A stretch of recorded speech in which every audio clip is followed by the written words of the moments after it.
Good Day Diet Center. Today is Thursday, January 17th, and here's our news, medicalnewstoday.com.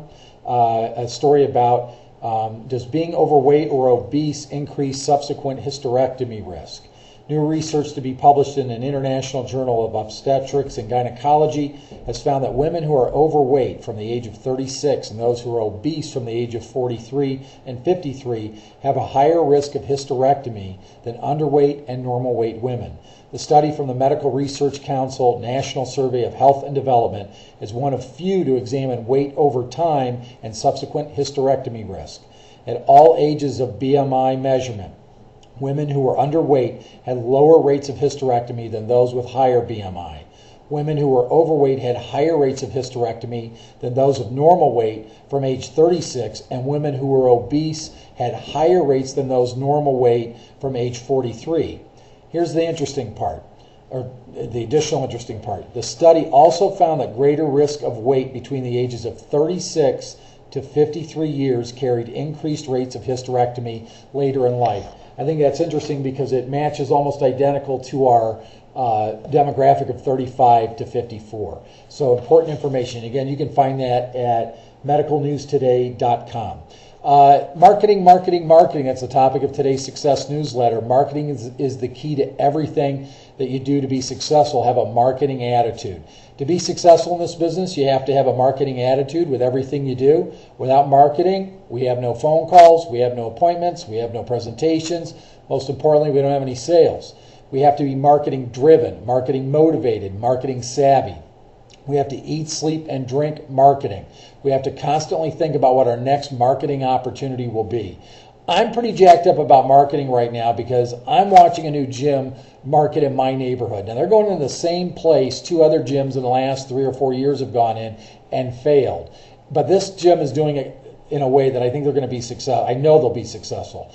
They're doing everything we do or recommend that be done, and they're everywhere, and they're not even open for business yet.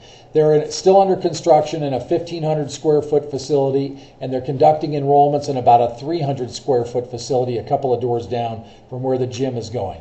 Here's why I say they're everywhere. I've seen at least 35 temporary signs just from what I've been able to eyeball that they have up. And yes, some have been stolen, some have been taken down, but I've noticed within about 2 days they get new signs right back up where they were.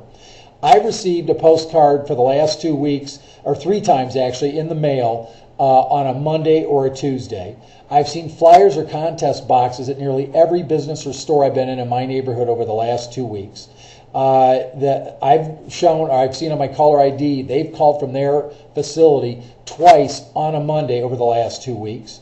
They run a newspaper ad in the daily newspaper on Monday and Tuesday. They have a 15-second spot running on radio on Monday and Tuesday. And they have a cable spot that runs Monday and Tuesday in the news only, I'm thinking, in the morning. It's following right along with our game plan to the point I thought maybe they've snuck in here and stole our marketing recommendations. But the reality is anything that works well, and people will borrow it, steal it, copy it, and over the course of decades, I'm sure we're no exception to that. The simple truth is this type of marketing works when you work it. And when I drove by their enrollment center last night at about 6 o'clock, I looked to my left. The enrollment center was full. The lights were on. The lights to the construction area were on. And all the parking spots right in front of the enrollment center were full. They obviously are having a tremendous amount of success with it. So if you're looking for a game plan to push your center to the limit, marketing. If you need any assistance on any of the marketing ideas that were just referenced, call your area director or call me, email us, and we'll give you the guidance on it. Basics of marketing: 32 leads, 25 dials, 8 reaches, 4 set, 2 presentations, and 1 sale per person, and that yields $20,000 for everybody who's doing that. Basics of sales: close the doors on objections, identify the hot buttons, and be prepared to close the sale 5 to 6 times. Basics of customer service: practice the Monday rule. Only service clients with food journals or food diaries, and ensure clients visit the center 3 to 5 times per week. Our news today is strictly from the operations department. Under advertising, the PAMS ads are up, along with the testimonial posters that you can have printed out. They look fantastic. Marketing, 25 contest boxes. Cindy Garcia is our superstar, so we're waiting on updates from her.